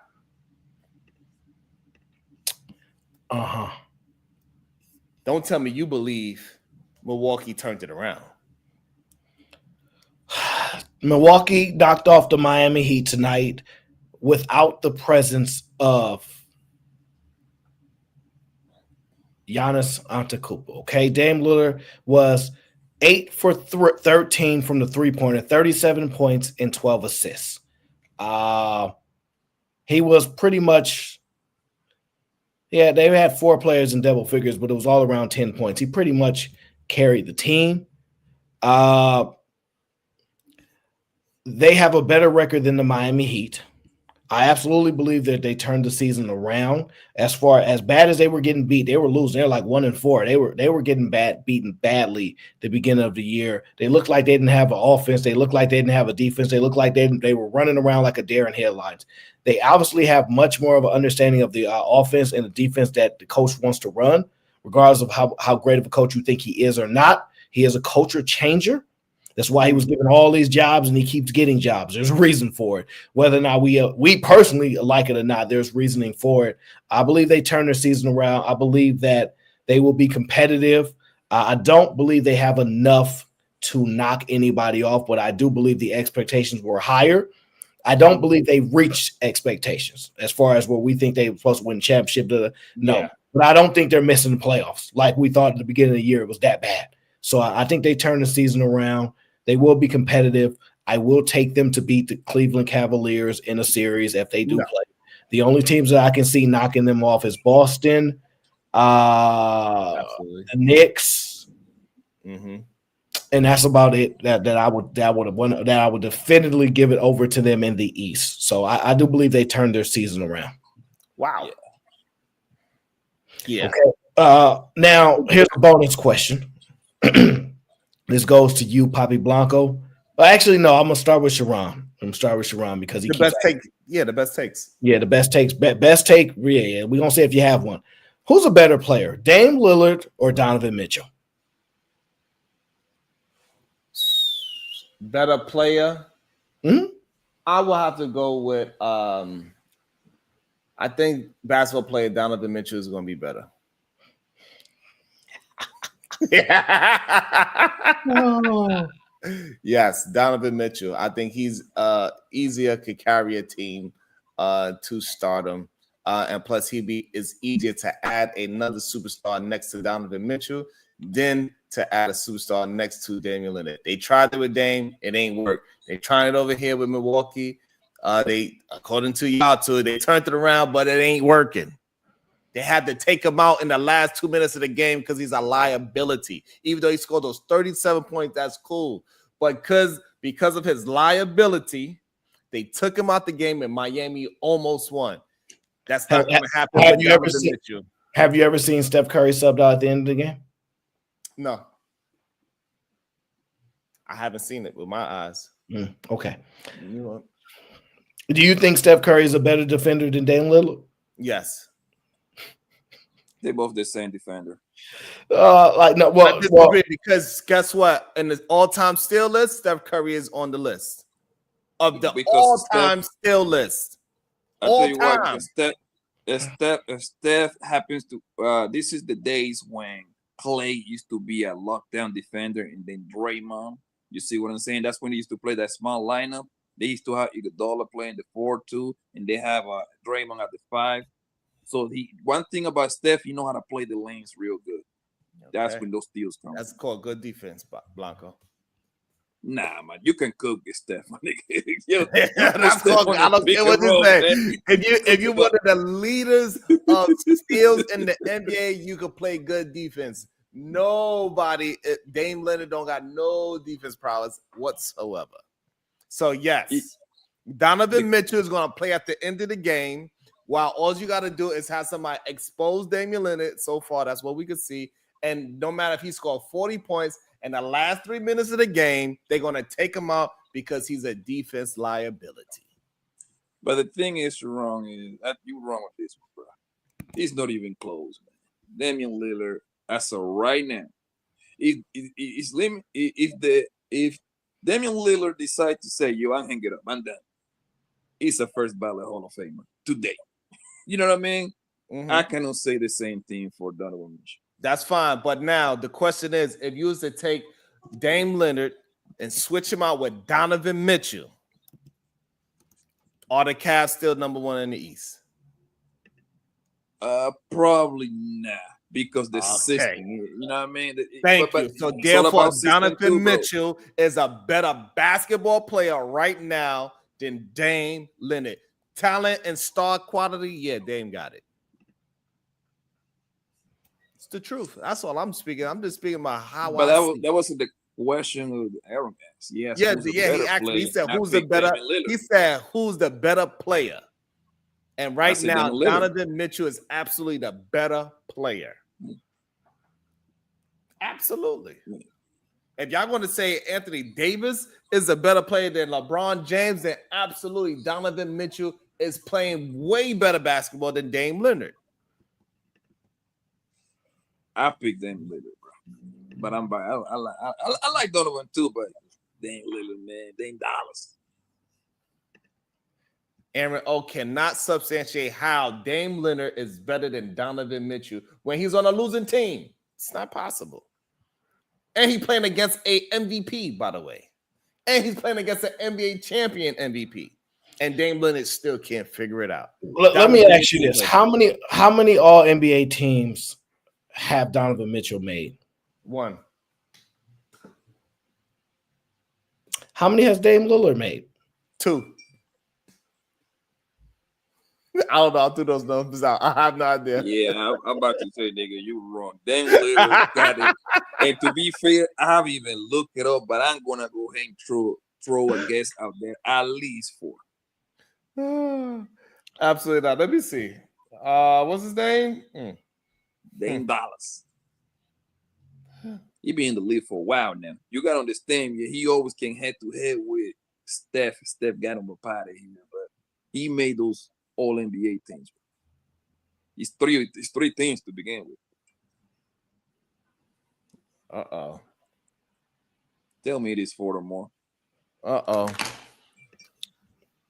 We got somebody else that want to get in the hot seat.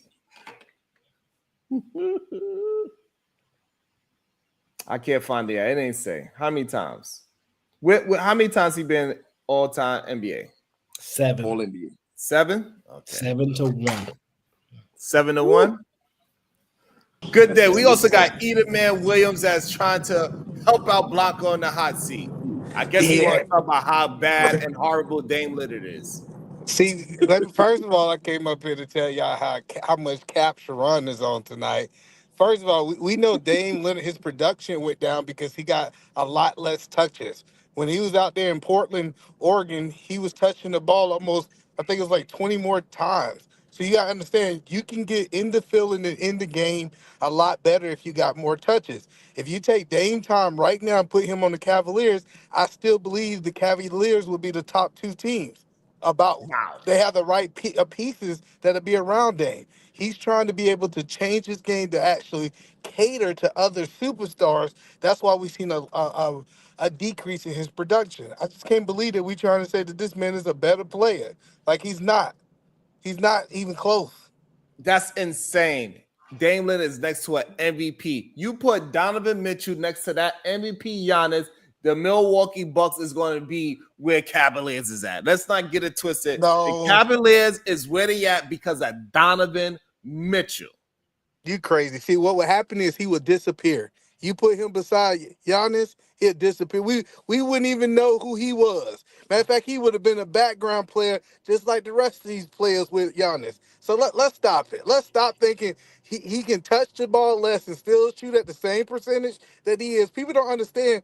So a part of actually playing basketball is actually getting the feeling and getting into the game. You taking less shots is definitely going to change your production. We see all of these people who shoot really good, then they go around LeBron, they can't make a shot because they're touching the ball a lot less.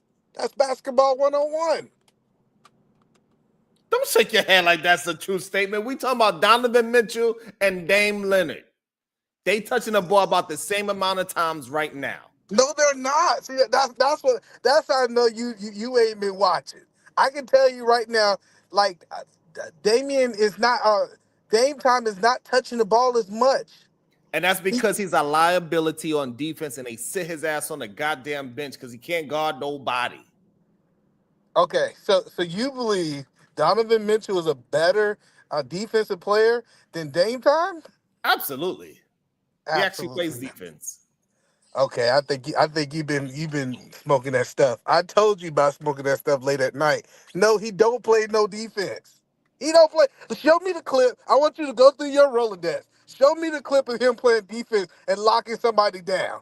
When we see everybody he go for 25, 30 on him. But this is what I do know. Donovan Mitchell is not going to get subbed out at the end of the game when he got 37 points and 12 assists because he's a defensive liability. That is not happening to Donovan Mitchell. What you don't realize is the Cavaliers is an amazing defensive team. They actually cover all the. That's the point. Without him, thank you. I appreciate you. Thank you. That's why they chose Donovan. They say, "Hey, you're gonna be a good asset. We like the way how you play defense. We enjoyed how you slide your feet. You be doing the Tootsie slide on those offensive players. We appreciate you. What I'm trying to help you understand is they did not choose him because he was a defensive player. They said, hey, he can go out and give us buckets if we can keep a team under 110 points. They literally got him only to score. They didn't say, yeah, he definitely can lock down the 1 and 2 and switch to the 3 because he's definitely a good basketball player. That was not in the conversation. The conversation was he's balling better than Dame Lillard right now because he's on a better team. He's proven it day in and day out. Matter of fact, I would put my money that the Cavaliers ain't gonna make it out the second round. Like, wow. I will put my money, and see, everybody gets so caught up in, they the number 1 seed. And you know what? The last 5 years, what happened to the number 1 seed? They get bounced in the second round. Just because you did good and you was out there just playing your heart out, and now you all tied in the playoff season, it doesn't mean nothing. That is not true. Stop. Okay, let's pull up the records. Who was the first seed last year? And tell me if they won a championship. The Boston Celtics. They was not the first seed. They was not the first seed. That's how I know he making it up as he go. We gonna start talking football. Let's go back to football. We ain't gonna talk this basketball no more because I know for a fact he just be talking. So who was number 1 in the East last year?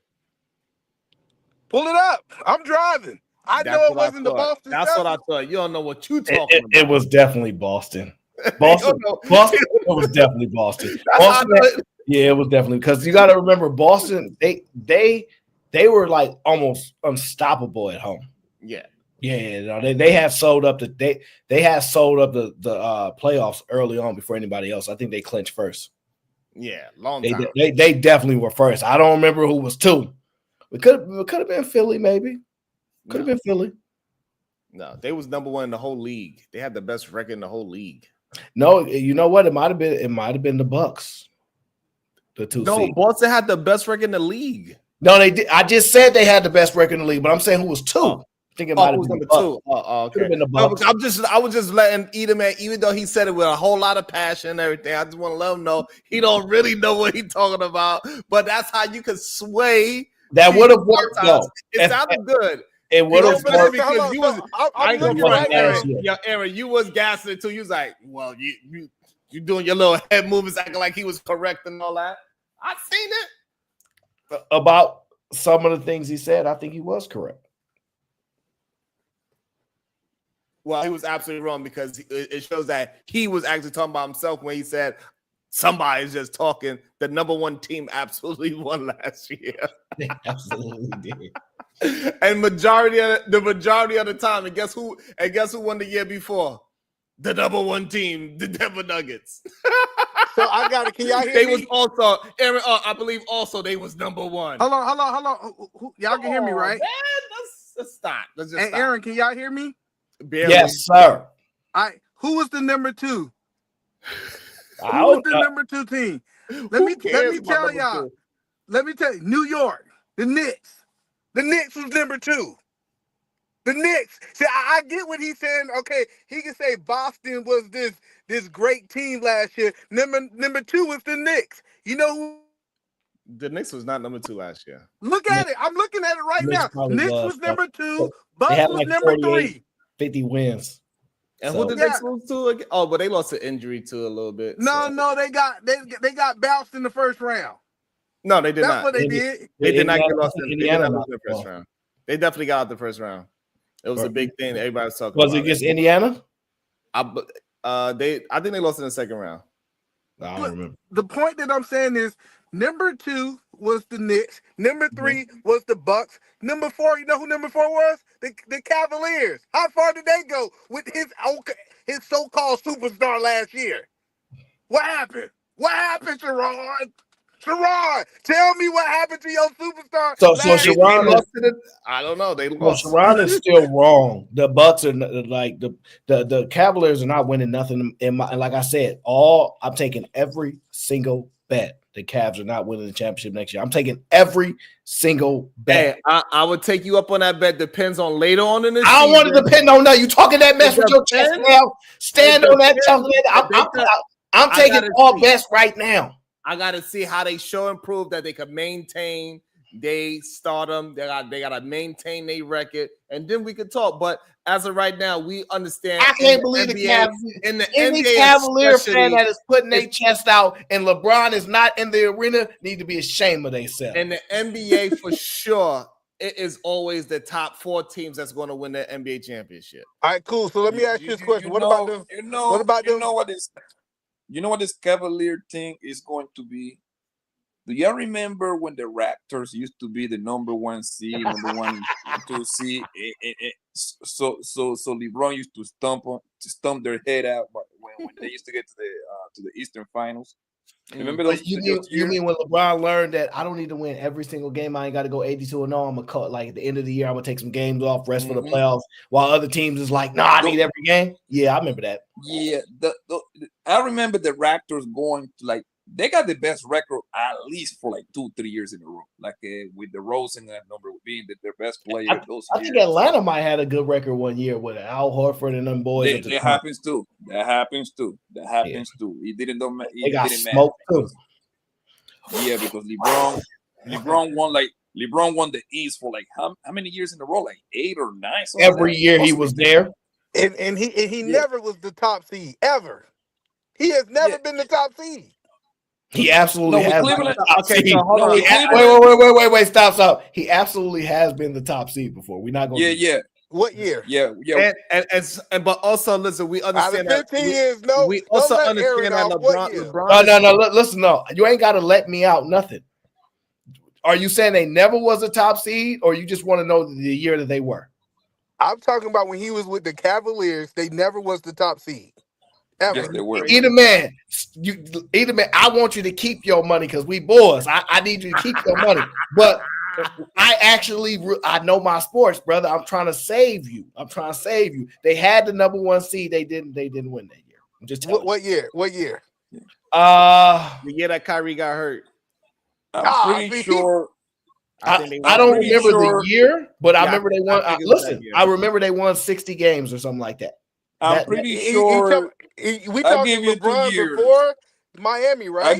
We talking about LeBron as a Cavalier, sir. I don't know what you're talking about. Miami's a different team. We could talk about how many wins they had in Miami. No, so we talk about LeBron before he went to Miami. They never was the first top seed. Ever. They absolutely were.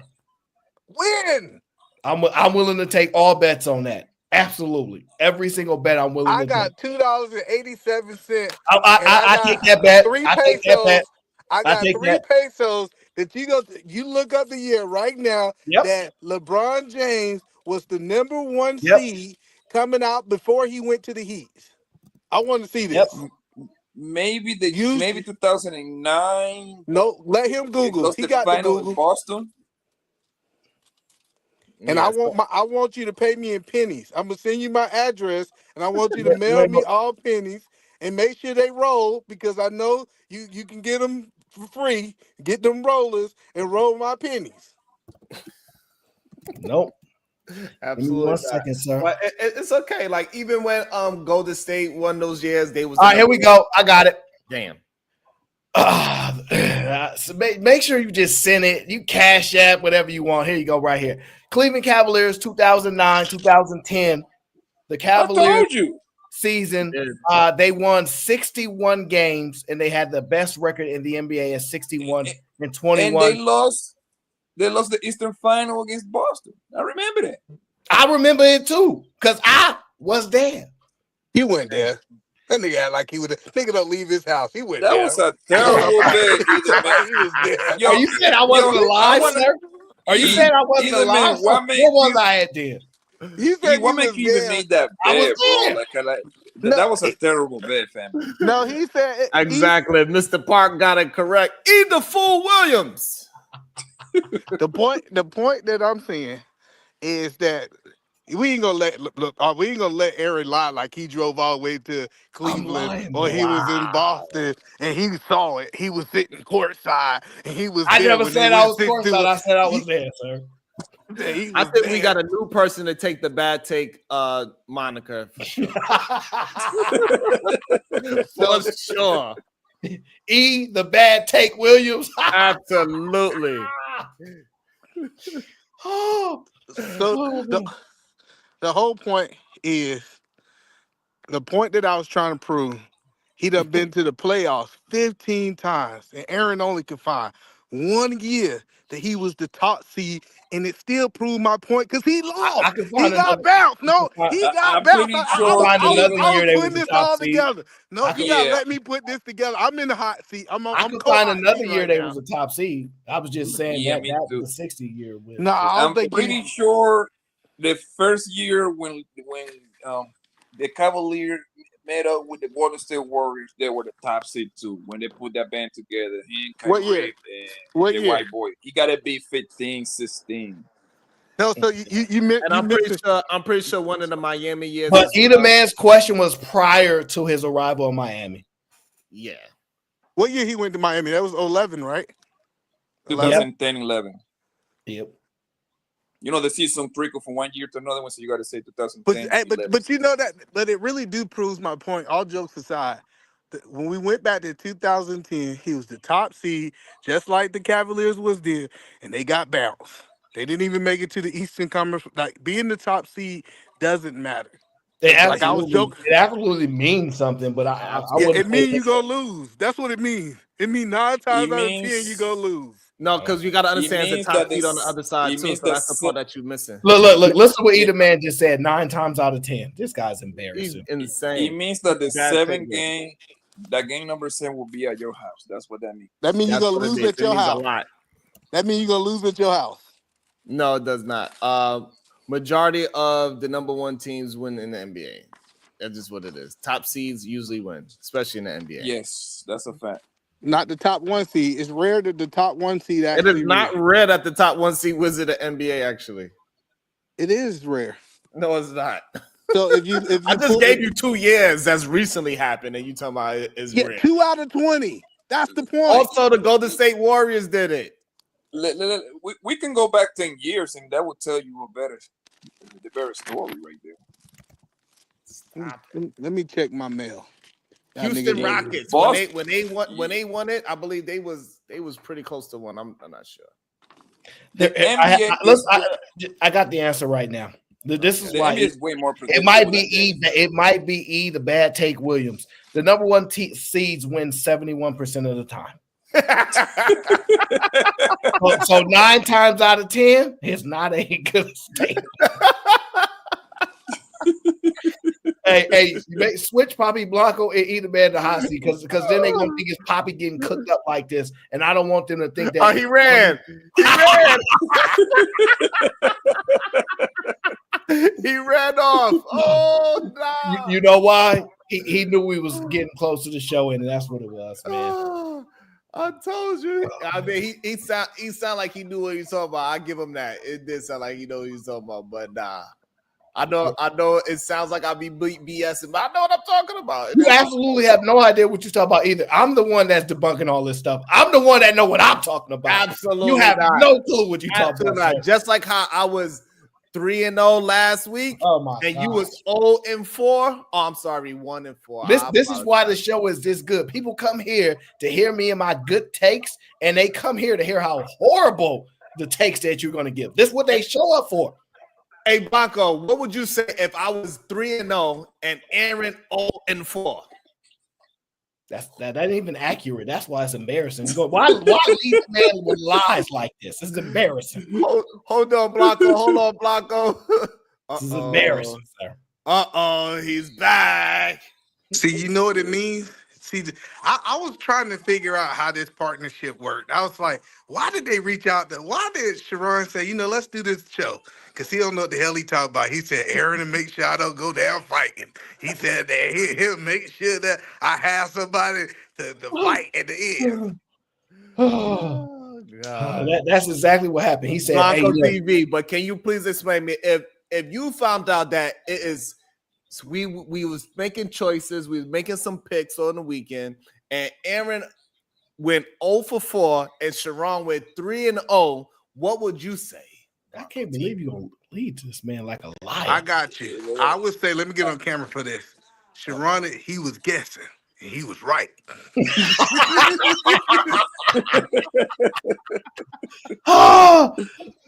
Look. he had 3 takes right out of we've probably had 50 takes so far. All right. Wow. We do at least 6 takes per show. All right. He's had 3 or 4 correct. All right.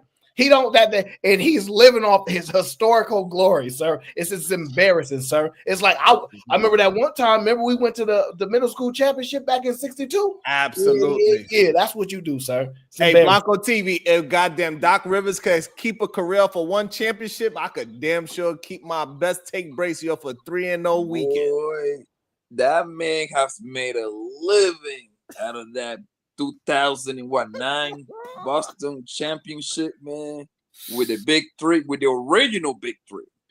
Yeah, they was the one who really messed up the league, the Celtics. The Celtics, and then blame LeBron. And then they blame blame LeBron for sure. But to be fair, big 3s has been before the Celtics. Wait, man, you know, a long time. Even before that. Man. Who? The Boston Celtics, LA Lakers, Detroit Pistons. Exactly. But it's different if you draft it versus you go get them from doesn't matter. It does matter. That does matter if I chose correctly in my draft. It's different from me going to take them from another team. Y'all don't agree with that? What's the difference? What do you mean? Because I want to understand what you mean by the impact. Because by technicality, Papi Blanco is right. A big 3 is a big 3. I don't. So what do you mean? So I'm saying, for example, when Kobe got picked, right? I believe that Kobe was a good draft pick, so that they don't get charged for that one. Versus if Kobe, he wasn't in the draft. Okay, he wasn't in the draft. All right, y'all have a good night. Kobe didn't get drafted, sir. I know he was 18. You're right. You're right. And technically, Charlo. No, Sharon just said Kobe did not get drafted. Yeah, he's out of his mind. I don't know if he means that or not, but they call it drafted, but he went straight to. He got drafted and traded. Aaron, this is your man's? No. This is your man's. Look, in the show now, Sharon. We done. He got drafted to Charlotte so he could go to LA. Let's not act like we don't understand what's going on. Why you saying we? Why you saying we? Same this thing is like you problem. This ain't got nothing to do with no we. That's a you.